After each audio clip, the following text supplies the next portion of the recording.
How's it going, everybody? Welcome back to Source ADV.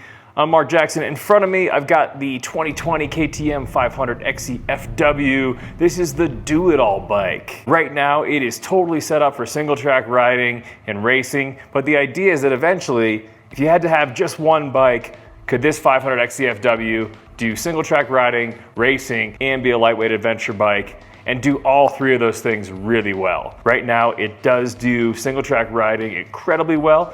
I do have an overview video of all the things that are on this bike that make it a kind of a single track slayer. The big things being the suspension modification and the GET ECU.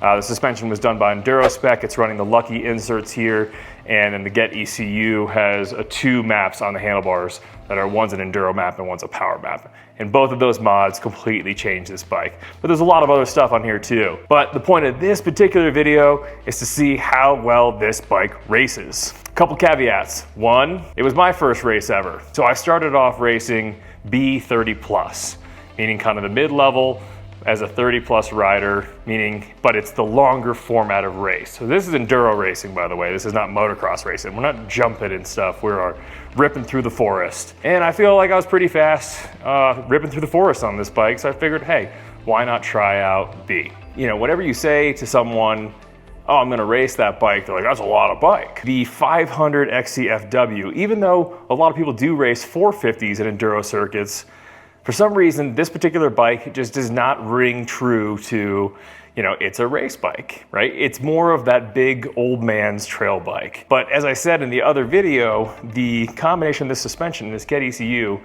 honestly, it is incredible. And you know, it feels like I have two totally different bikes on the handlebars with a GET ECU. It feels like I've got a 450 XCF and then kind of like this funky hybrid two-stroke chuggy trail machine that's just awesome. Basically, I entered this bike in B30 Plus in the AMRA Oracle Sprint Enduro, right?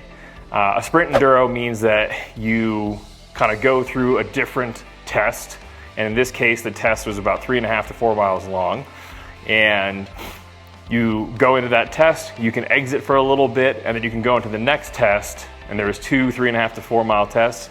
And then you see where you did at total time after 10 tests. So it was still a pretty good run. It was about 30 miles, and you had to finish all of that within 2 hours. And we heard from, even from some of the AA riders, the professional riders, that the course, you know, we thought it was rough. Buddies and I all went down there. We were like, oh man, it's a pretty rough test.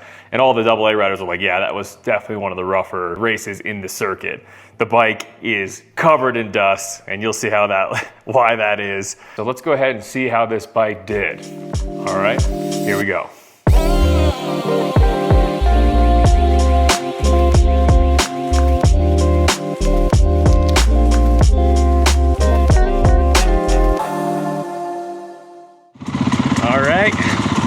Almost race time. Just a note here, the temperature when we started the race was somewhere between 76 and 82 degrees, but at 5,000 feet, Oracle's up on a mountain.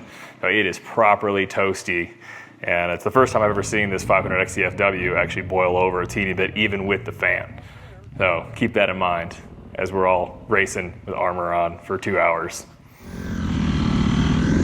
Another 34 right there. You're the first one.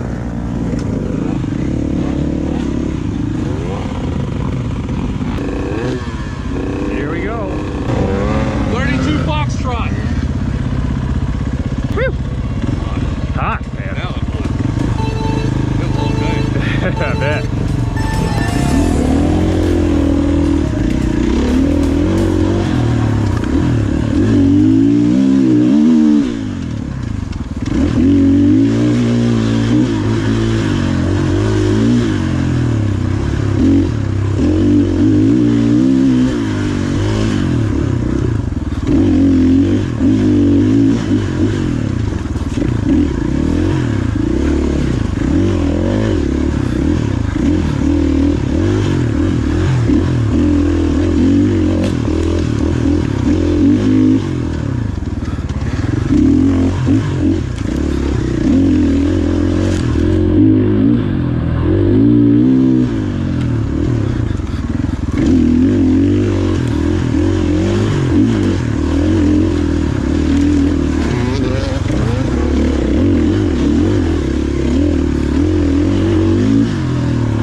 slippery in here.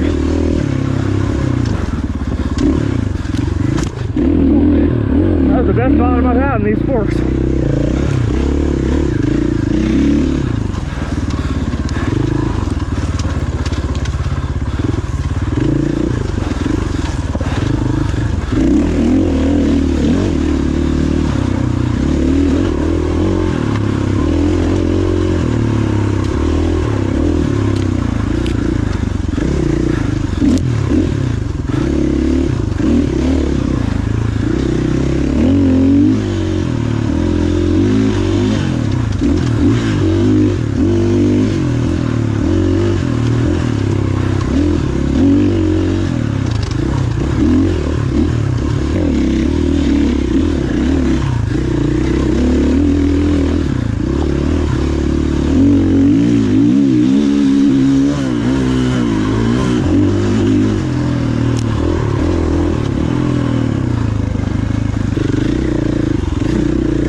Good thing the GoPro was there to stop my face, right? Sorry about that. I literally only have 3.5 to 4 minutes of race footage, which I'm super embarrassed about because I was so pumped to kind of show a lot more of the race.